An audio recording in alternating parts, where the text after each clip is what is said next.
শয়তান আল্লাহ তাআলার কাছে বলতেছে, আপনি আমাকে কিয়ামতের দিবস পর্যন্ত অবকাশ দেন, সুযোগ দেন, হায়াত দেন।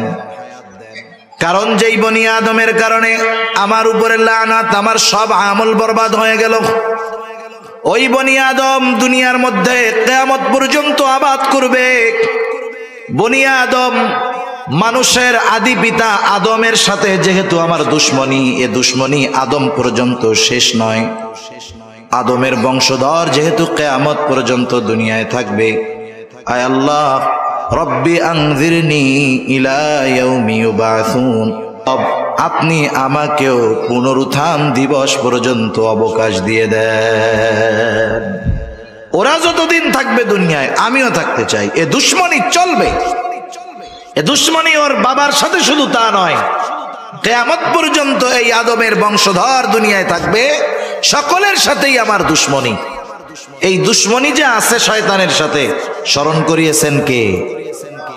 কথা বলেন না কেন? কে? আরো জোরে বলেন কে? আল্লাহর নাম বলতে কষ্ট হয় মনে হয়, ওই কোনার মানুষগুলোর একটু কষ্ট কষ্ট লাগে। আপনি বলেন তো, আপনি যদি জোরে আল্লাহর নাম বইলে এখন মইরা যান, মুফতি সাহেব আছে, জিজ্ঞাসা করেন আপনার মতো সৌভাগ্য আর কেউ নাই। আল্লাহর নাম যদি জবানে শেষ কথা হয় আর জোরে কইতে গিয়া যদি মইরা যান, আপনার চাইতে সৌভাগ্যবান আর কে আছে? তাহলে আপনাকে খুসা দিয়াও আল্লাহর নাম বাইর করা যায় না, তাহলে মরার সময় কালিমা কেমনে বাইর হইব, এটা একটু চিন্তা করেন। শয়তানের সাথে আমাদের দুশ্মনী, এ খবর জানাইছেন কে? মাশাআল্লাহ, মোটামুটি হইছে। আল্লাহ তাআলা সে কথা জানায় দেন। ইবলিস আল্লাহ তাআলার কাছ থেকে পুনরুত্থান দিবস পর্যন্ত অবকাশ চেয়ে নিয়েছে, হায়াত চেয়ে নিয়েছে। আল্লাহ তাআলাও বললেন যে যাও, তোমাকে নির্দিষ্ট মেয়াদ পর্যন্ত অবকাশ দেওয়া হলো, ইলা ইয়াউমিল ওয়াক্তিল মা'লুম। শয়তান যখন তার এই দাবিটা আল্লাহ তাআলার কাছ থেকে ফাঁস করায় নিয়েছে, এবার আমাদের ব্যাপারে শয়তান আল্লাহ তাআলার সামনে কি বলে শুনে নেন। শয়তান এবার বলতেছে, ক্বালা ফাবিইজ্জাতিকা লাউগওয়িয়ান্নাহুম আজমাঈন ইল্লা ইবাদাকা মিনহুমুল মুখলাসিন। শয়তান কেমন যেন বলতেছে, রব আল্লাহ, যেহেতু আপনি আমাকে একেবারে কিয়ামত পর্যন্ত অবকাশ দিলেন, সুযোগ দিলেন, আমি তো বনি আদমের মধ্যে থাকতে পারবো, আমি তাদেরকে ধোঁকা দিব। আপনার ইজ্জতের কসম রব, আপনার ইজ্জতের কসম, সবগুলোকে আমি পথভ্রষ্ট করে ফেলবো, জাহান্নামী বানায় ফেলবো। ইল্লা ইবাদাকা মিনহুমুল মুখলাসিন, তবে আপনার একনিষ্ঠ বান্দাগুলো ছাড়া। আল্লাহ তাআলাও জানায় দিলেন, আমি আমার বান্দাদেরকে তোর ব্যাপারে সতর্ক করব, সব কথা জানায় দিব। এরপরেও যারা আমার কথাগুলো জানবার পরে তোর দলভুক্ত হবে, শুনানে লাআমলাআন্না জাহান্নামা মিনকা ওয়া মিম্মান তাবিআকা মিনহুম আজমাঈন। আমি তো আমার বান্দাদের সতর্ক কইরা দিব তোর ব্যাপারে, এরপরেও যারা তোর দলভুক্ত হবে, শুনানে তুই আর তোর অনুসারীদেরকে দিয়া আমি আমার জাহান্নামকে পরিপূর্ণ করব। সেজন্য আল্লাহ তাআলা শয়তানের সাথে আমাদের সম্পর্কের কথা বারবার স্মরণ করায় দেন। শুধু তাই না, কথার কথা মনে করেন আপনি একজন নেতার পেছনে দৌড়াবেন। এখন নেতা আপনাদের সামনে নিয়ে বক্তব্য দিল, শোনো, তোমরা আমাকে নেতা মানছো ভালো কথা, কিন্তু তোমরা যদি কোনো বিপদে পড়ো আমি কিন্তু তোমাদের সাথে নাই। বলেন তো, এই রকম বক্তব্য যদি কোনো নেতা দেয়, এই বক্তব্যের পরে তার সামনে মাইকের স্পিকার আর ডান পাশে মাইকওয়ালা ছাড়া আর কেউ থাকবে নাকি? বলবে যে তোমার জন্য আমরা ময়দানে নামবো, বিপদে পড়লে তুমি সাথে নাই, তাইলে তোমার মতো নেতা আমাদের দরকার নাই। দুনিয়াতে যারা শয়তানকে নেতা মানবে, শয়তানের নেতৃত্ব মেনে নিবে, কিয়ামতের দিন কঠিন মুসিবতের সময়, সবচাইতে বড় মুসিবতের সময় কিন্তু তাদের নেতা তাদের সাথে থাকবে না। শয়তান সেই দিন তার অনুসারীদের সাথে কেমন আচরণ করবে দয়াময় মালিক আল্লাহ রব্বুল আলামিন সেই দিন শয়তান তার অনুসারীদের সামনে কি কথা বলবে, কি বক্তব্য দিবে, সেই বক্তব্যটাও আল্লাহ তাআলা আমাদের জানায় দিয়েছে।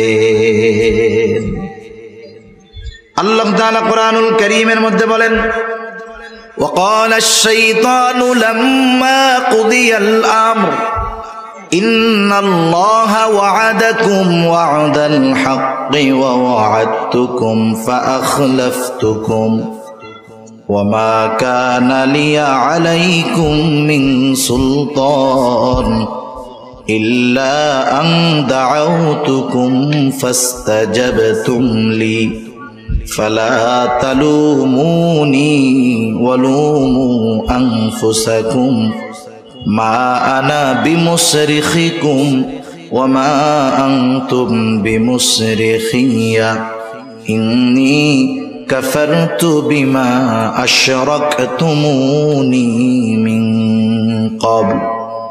আল্লাহ তাআলা আমাদের জানায় দিলেন, কিন্তু বক্তব্যটা হলো শয়তানের, যেটা কিয়ামতের ময়দানে দিবে।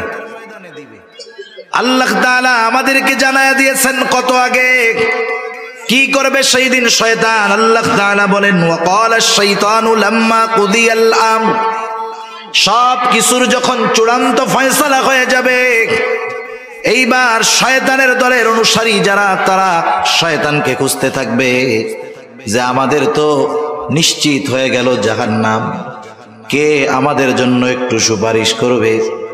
মৃত্যুদণ্ড যখন কারো কার্যকর হয়ে যায়, আপিল করে, জজ কোর্টে হইলে হাইকোর্টে, সুপ্রিম কোর্টে গিয়া করে, সুপ্রিম কোর্টে যদি রায় হয় রাষ্ট্রপতির কাছে গিয়া করে। ওরা চিন্তা করবে আমাদের জন্য তো জাহান্নাম অবধারিত, কিন্তু কে আছে আমাদের জন্য আজকে সুপারিশ করবে, আমাদেরকে এই বিপদ থেকে উদ্ধার করবে। দুনিয়ায় যেহেতু তারা শয়তানের সাথে ছিল, এইবার তারা শয়তানকে খুঁজতে থাকবে। তাফসীরের মধ্যে আসছে, দূরে তাকায় দেখবে ওই যে শয়তানকে দেখা যায়, এইবার সকলে মিলে শয়তানের দিকে দৌড় শুরু করবে। শয়তানও দৌড়াইতে থাকবে, দৌড়াইতে থাকবে। কিছু দূর যাবার পর শয়তান তাদের দিকে ঘুরে ফিরে দাঁড়ায় যাবে, দৌড়ানো মানুষগুলো দাঁড়ায় যাবে।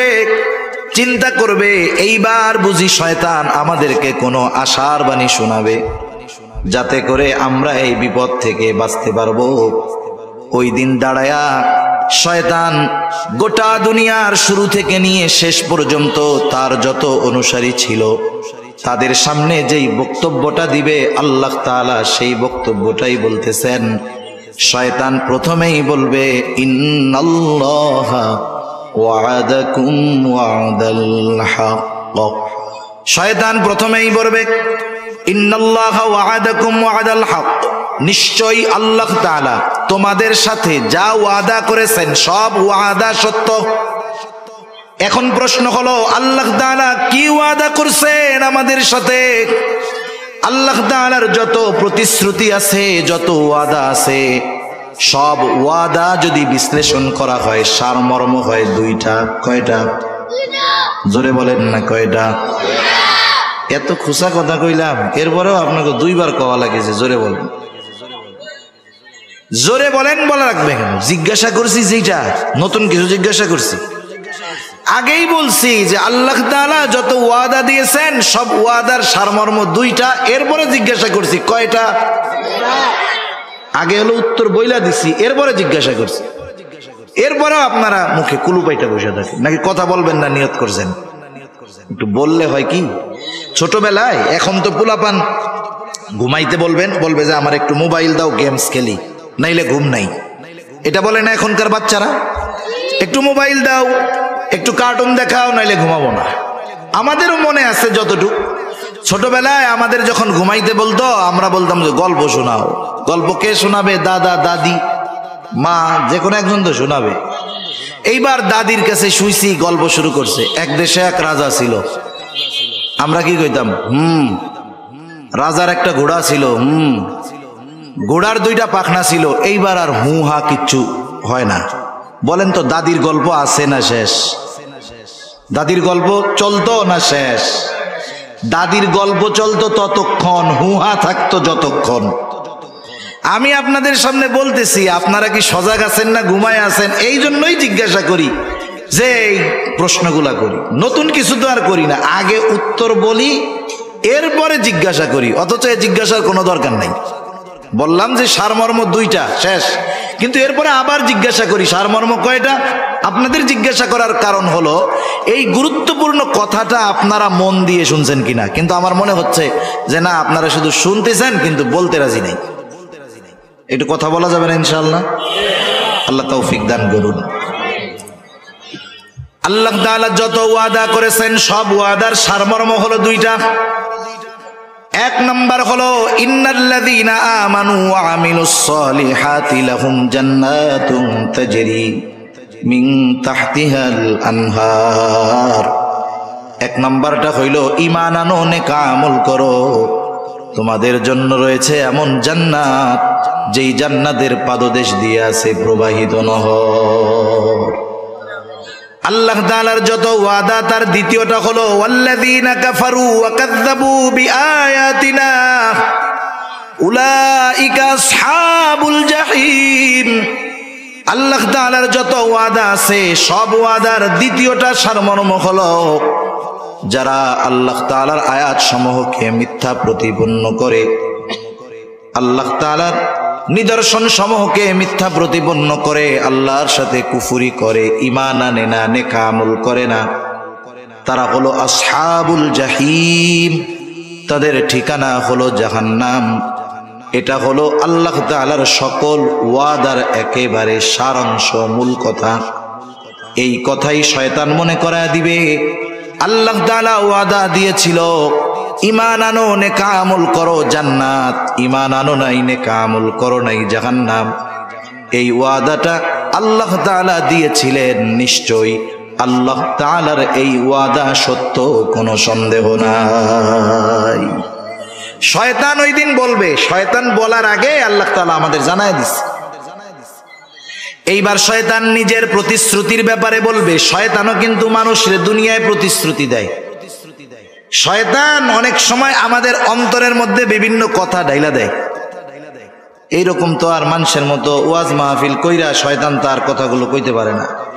কিছু মানুষরে দিয়া করাই ঠিক। মাঝে মধ্যে দেখবেন অনেকে নিজে নিজে চিন্তা করে, বা নামাজের কথা বললে, দাড়ির কথা বললে, গুনার থেকে বাঁচার কথা বললে, হুজুর এখন মাত্র বয়স 22 বছর, আর একটু বুড়া টুড়া হই, এরপরে দাড়ি টাড়ি রাখবে না। নামাজের কথা বললে এই তো শুরু করে দিব না কালকে থেকে। হজের কথা বললে বলে এখন তো জুয়ান আছি, টাকা পয়সা আছে, তাতে কি, বুড়া কালে হজ করবো আর ঘর থেকে বাইরে না, তখন ভালো হয়ে যাবো না। এইরকম কিছু বিষয়, কথা, চিন্তা আমাদের অন্তরে ডাইলা দেয় শয়তান। বলে টেনশন করিস না, হায়াত তো বহুত বাকি, পরে ভালো হয়ে যায়, এখন একটু চুরি চারি কর, দুর্নীতি কর, অন্যেরটা মাইরা খা, বুড়াকালে হজ কইরা একেবারে সদ্য ভূমিষ্ঠ শিশুর ন্যায় নিষ্পাপ হইয়া ঘরে বসে থাকবি। এই ধরনের ধোঁকা, এই ধরনের ওয়াদা মানুষের অন্তরে শয়তান ঢেলা দেয়। এবার শয়তান তার প্রতিশ্রুতি ওয়াদার ব্যাপারে বলবে, ওয়াওয়া'আদতুকুম ফাআখলাফতুকুম, আমি তোমাদেরকে বাঁচানোর যেই প্রতিশ্রুতি দিতাম, তোমাদের সাথে যেই প্রতিশ্রুতি দিয়েছিলাম, ফাআখলাফতুকুম, আমি সেই প্রতিশ্রুতি ভঙ্গ করলাম। এইবার শয়তান তার অনুসারীদেরকে হাসরের ময়দানে তিরস্কার করবে। তিরস্কার করে বলবে, শয়তান বলবে, ইন্নাল্লাহা ওয়া'আদাকুম ওয়া'দাল হক ওয়া ওয়া'আদতুকুম ফাআখলাফতুকুম ওয়া মা কানা লিয়া আলাইকুম মিন সুলতান।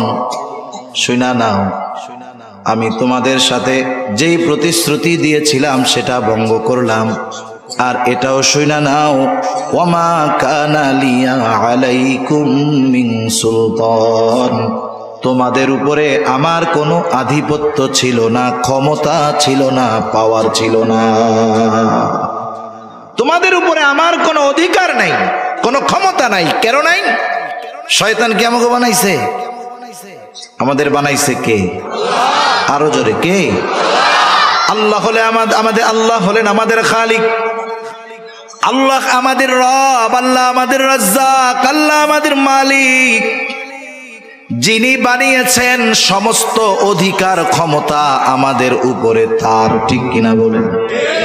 যিনি রিজিক দেন ক্ষমতা হলো তার।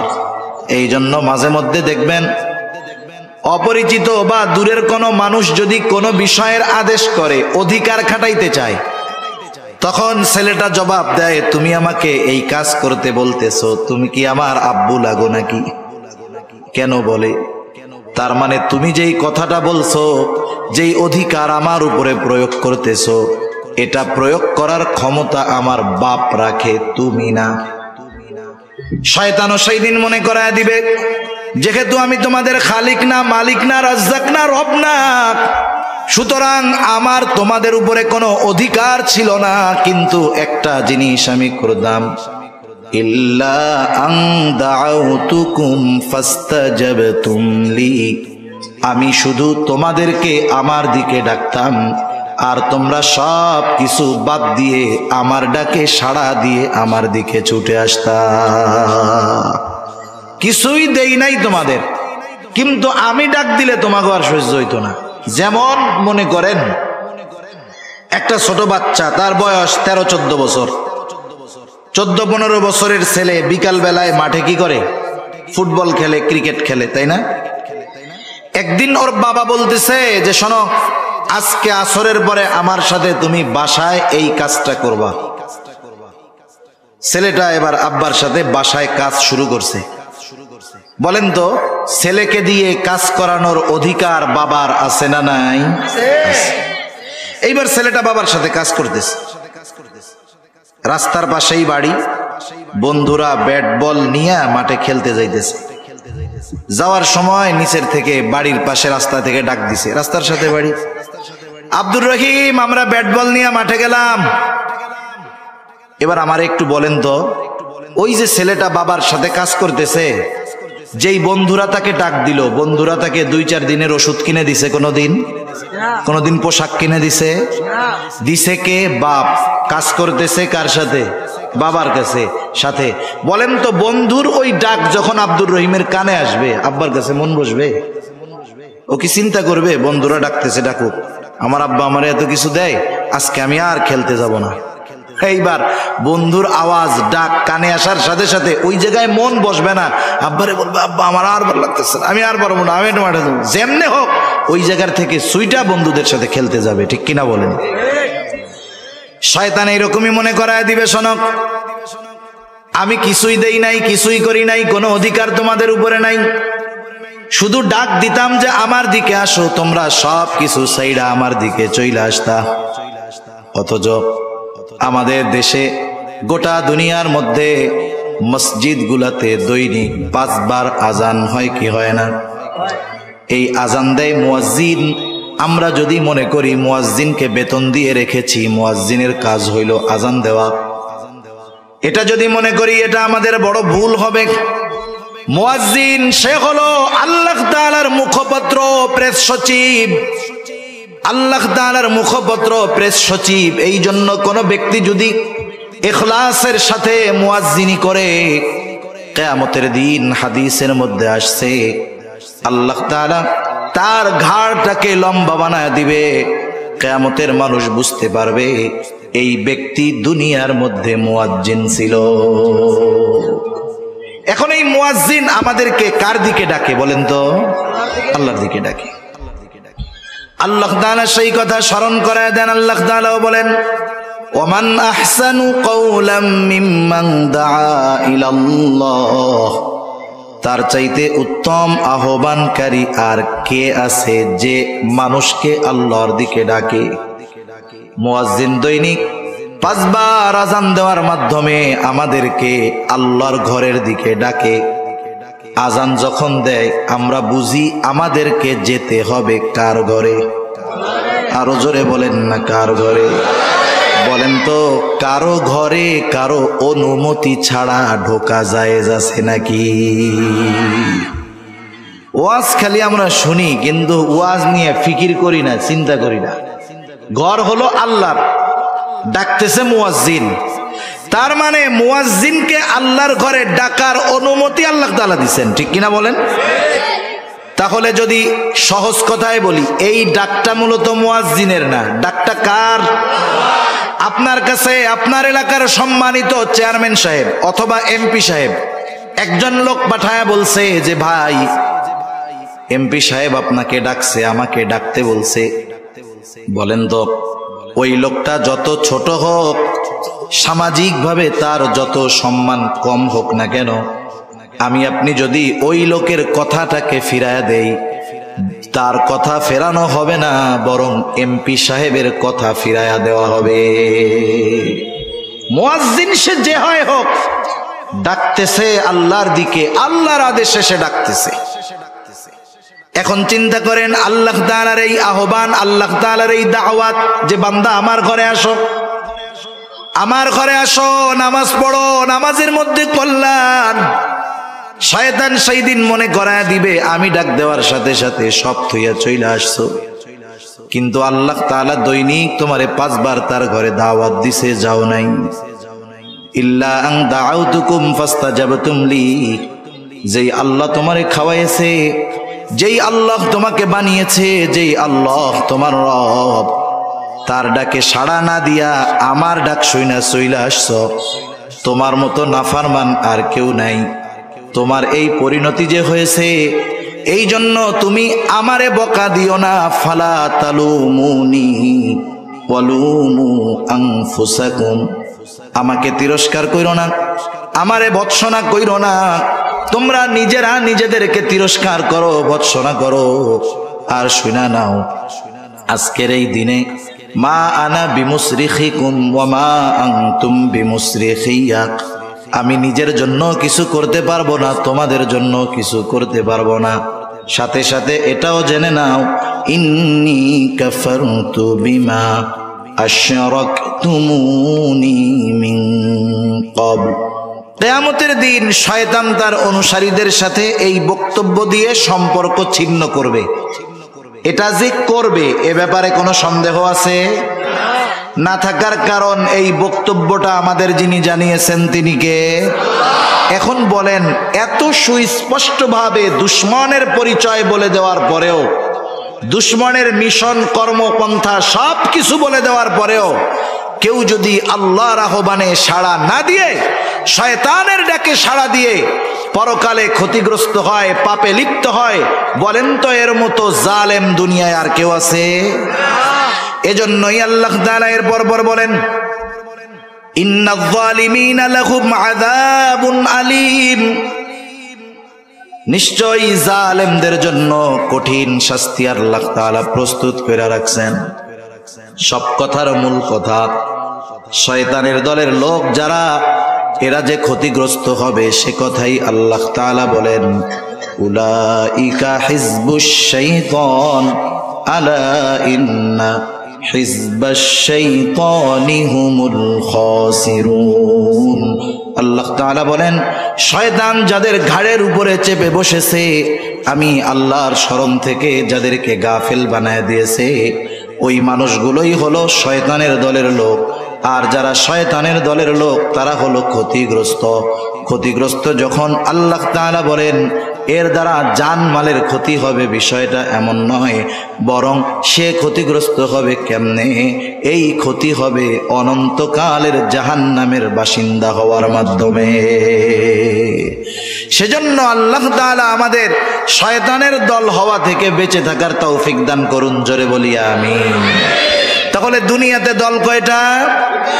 একটা হলো শয়তানের দলের লোক, একটা হলো শয়তানের দল। কার দল? আর একটা কার দল?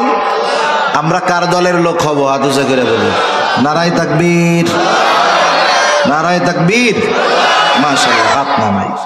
শয়তানের দলের মোটামুটি পরিচয় অবস্থা আমরা জানলাম। আল্লাহর দলের পরিচয় জানার দরকার আছে না? একটু কষ্ট হইতেছে নাকি আপনাদের? আমার তো কষ্ট হইতেছে, এই জন্য বেশি সময় আর আপনাদের কষ্ট দিব না। কারণ আগামী দিন আমার বড় শ্রদ্ধেয় ব্যক্তিত্ব, শ্রদ্ধার মানুষ, ভালোবাসার মানুষ আল্লামা আব্দুল বাসিত খান সাহেব আসবে। কালকেও তো আপনারাই আসবেন, এজন্য বেশি সময় কষ্ট দিব না ইনশাআল্লাহ। এরপরে আল্লাহ তাআলা বলতেছেন, আমি যে আয়াতগুলো তিলাওয়াত করেছি সূরা মুজাদালার শেষ কয়েকটা আয়াত, এক আয়াতের কথা মোটামুটি শেষ। এরপরে আল্লাহ রাব্বুল আলামিন বলতেছেন,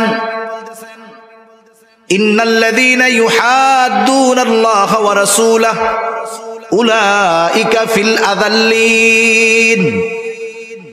যারা আল্লাহ এবং রাসূলের সাথে শত্রুতা পোষণ করে, দুশমনী রাখে, তারা চরম অপমানিত হবে।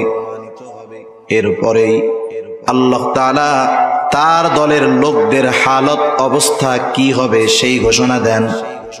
নিজের দলের কথা বলার শুরুতেই আল্লাহ তাআলা বলেন, কাতাবাল্লাহু লাআগলিবান্না আনা ওয়া রুসুলি ইন্নাল্লাহা কাওয়িয়্যুন আযীজ। আল্লাহ তাআলা নিজের দলের কথার শুরুতেই বলেন কাতাবাল্লাহ, আল্লাহ তাআলা নির্ধারিত করে রাখছেন, লেখা রাখছেন। কি লেখা রাখছেন? লাআগলিবান্না আনা ওয়া রুসুলি, আমি আর আমার রাসূলের দলের বিজয় হবেই হবে, এটা লিখে রাখছেন কে? তার মানে আল্লাহর দলের লোক যারা, তাদের বিজয় হবেই হবে। এখন আল্লাহর দলের লোক যারা, তাদের বিজয় হবেই হবে। কেন? কারণ ইন্নাল্লাহা কাওয়িয়্যুন আযীজ, আল্লাহ তাআলা হলেন মহাশক্তিশালী, মহাপরাক্রমশালী। এই জন্য কোনো ব্যক্তি যদি আল্লাহর দলের লোক হয়ে যায়, লড়াইতে জিতুক, হারুক আর মরুক, তার নাম জয়ীদের তালিকায় চলে যায়। আল্লাহর দলের লোক হইলেই জয় সুনিশ্চিত। এই যে ফিলিস্তিনের পক্ষে, আকসার পক্ষে, বাইতুল মুকাদ্দাসের পক্ষে যারা ইহুদিদের বিরুদ্ধে যুদ্ধ করতেছে, হয়তো ইসরায়েল সারা দুনিয়াকে কনভিন্স করে গাজাকে পৃথিবীর মানচিত্র থেকে মুছে দিবে। হতে পারে 20 লক্ষ গাজার বাসিন্দাদেরকে একেবারে শেষ করে দিবে। এরা যদি মরেও যায়, বলেন তো এরা পরাজিত হবে নাকি? মরলে পরাজিত হয় না, মরলেই হেরে যায় তা না, বরং মৃত্যুর মাধ্যমে মানুষ তার চূড়ান্ত গন্তব্যে পৌঁছাতে পারে। একটা ঘটনা বলি আপনাদের, তাইলে বুঝতে সহজ হবে। রাসূল আকরাম সাল্লাল্লাহু আলাইহি ওয়াসাল্লাম দুনিয়ায় আসার পূর্বে ঈসা আলাইহিস সালাতু ওয়াস সালামের পরে এক জালেম বাদশার ঘটনা তাফসীরের মধ্যে আসছে। এই জালেম বাদশার নাম ছিল ইউসুফ জুরনাওয়াজ। সে নিজেকে খোদা দাবি করত। তৎকালীন সময়ের খ্রিস্ট ধর্মের অনুসারী যারা ছিল, তাদের উপরে জুলুম অত্যাচার সে চালায়া যাইত। এই বাদশাহ ইউসুফ জুরনাওয়াজের দরবারে একজন জাদুকর ছিল, জাদুকর বৃদ্ধ হয়ে গেছে। জাদুকর বাদশার কাছে বলে, বাদশাহ, আপনি একজন মেধা সম্পন্ন বালকের ব্যবস্থা করেন, আমি আমার জাদু বিদ্যাটা তাকে শিখাইয়া দেয়া যায়, যাতে করে আমার মৃত্যুর পরে এই বিদ্যার দ্বারা আপনি উপকৃত হতে পারেন। সারা দেশে যাচাই বাছাই করে একজন মেধাবী বালকের ব্যবস্থা করা হলো। বালককে বলা হলো, বালক, তুমি রাজ দরবারে থাকবা, রাজপ্রাসাদে থাকবা, তোমার যা কিছু প্রয়োজন, খাবা দাবা ঘুরবা, দৈনিক ওই জাদুকরের কাছে গিয়ে তুমি জাদু শিখে আসবা। ছেলেটা প্রতিদিন জাদুকরের কাছে জাদু শিখতে যায়। যাওয়ার পথে একজন খ্রিস্টান পাদ্রী, তার খানকা ছিল, ওইখানেও কিছু মানুষ লুকায়া লুকায়া ওই খ্রিস্টান আলেম পাদ্রীর কাছে গিয়া তৎকালীন সময়ের দিন শিখত। এই বিষয়টা বালকের দৃষ্টিগোচর হলো। একদিন বালক ওই খ্রিস্টান পাদ্রীর কাছে গেল। যাওয়ার পরে খ্রিস্টান পাদ্রীর সাথে তার কিছু সময় কথোপকথন হলো। বালকের কাছে খ্রিস্টান পাদ্রীর কথাগুলো ভালো লাগলো। এইবার সে জাদুকরের কাছেও যায়, খ্রিস্টান পাদ্রীর কাছেও যায়। যাইতে যাইতে এক সময় বালকের অন্তরের মধ্যে তাওহীদের বীজ রোপণ হয়ে গেল, ঈমানের বীজ রোপণ হয়ে গেল। বালক এক আল্লাহয় বিশ্বাসী হয়ে গেল। কিন্তু যেহেতু রাজার দরবারে থাকে, জাদুকরের কাছে যাওয়া লাগে, একটু যায়। এভাবে চলছে কিছুদিন। হঠাৎ একদিন বালকটা যখন রাজ দরবার থেকে বের হয়ে জাদুকরের ঘরের উদ্দেশ্যে রওনা দিল, দেখতেছে রাস্তার মধ্যে একটা বাঘ শুয়ে আছে, জ্যান্ত বাঘ। বাঘের ভয়ে লোকজন চলাচল করতে পারে না। বালকটা চিন্তা করলো, এইবার আমার পরীক্ষার একটা সুযোগ। হকের উপরে কে আছে, সত্যের উপরে কে আছে পরীক্ষা করা যাবে। এইবার বালক হাতের মধ্যে ছোট্ট একটা পাথর নিয়া আল্লাহ তাআলার কাছে বলে, আল্লাহ, কে হকের উপরে আছে জানি না, তবে এই পাদ্রী যদি হকের উপরে থাকে এই পাথরের আঘাতে যেন বাঘটা মারা যায়। এই বলে ছোট্ট পাথরটা বিসমিল্লাহ বলে যখন ওই বাঘের দিকে নিক্ষেপ করেছে, ছোট্ট পাথরের আঘাতে বড় বাঘটার সাথে সাথে মরে যায়। বালকের ইয়াকিন পূর্ণ হয়ে গেছে।